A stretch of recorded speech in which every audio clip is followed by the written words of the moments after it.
We're going to tell the James Thurber story called the unicorn in the garden. You all know what a unicorn is? Yeah. Okay. Once upon a shiny morning, a man looked up from his breakfast eggs. Okay, you're the man. Breakfast eggs. To see a unicorn quietly cropping the roses in his back garden. He leapt up from the table, and you're the unicorn. Okay, and you're coming up. Okay, so the man leapt up from the table, and he ran up to upstairs where his wife was still sleeping. You're the wife. Okay, she was still sleeping, and he said, "There's a unicorn in the garden eating roses." And his wife opened an unfriendly eye and said, "A unicorn is a mythical beast." And she flunked back in her place on the bed. Okay. The man had a high heart, a rejoicing heart, because there was a unicorn in the garden eating roses. And so he went back into the backyard. The unicorn was now browsing among the tulips. So the man picked a lily, and he handed it to the unicorn and said, "Here, unicorn." And the unicorn ate the lily.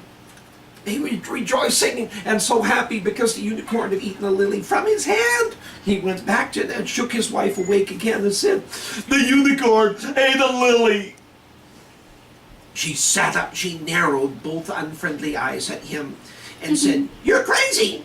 You're crazy. I'm going to have you put in the insane asylum. What? I'm going to have you put in the crazy house." I'm ready for the crazy house.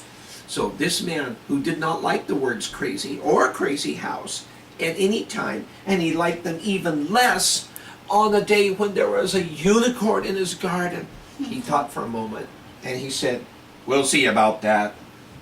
And then he said, "It has a golden horn in the middle of its forehead." Then he went back out to find the unicorn, and the unicorn was gone. So he lay down among the daisies and went to sleep. As soon as he was gone, his wife woke up. She had a strange gleam in her eye, and she telephoned the psychiatrist, that's the doctor for crazy people, and she telephoned the police, and she told them to come to their house and bring with them the straitjacket. That's the jacket they tie up people with. So then when they arrived, she let them in the front door, and they sat down on the sofa, and they looked at her with great interest. And she said, "My husband saw a unicorn this morning." And the police looked at the psychiatrist, and the psychiatrist looked at the police. And she said, "He said the unicorn ate a lily." The psychiatrist looked at the police looked at the psychiatrist. And she said, "He said it had a golden horn in the middle of its forehead."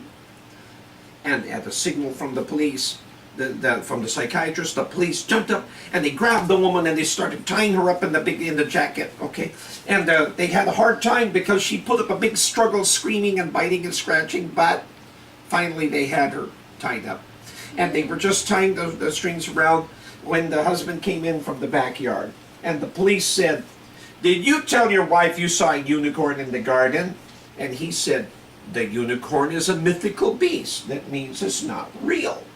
And so they said, "You know that, we know that, but your wife is as crazy as a jaybird." So they dragged her away, cursing and screaming, and shut her up in the institution. The lesson of the story is, okay, and the husband lived happily ever after. Okay, that's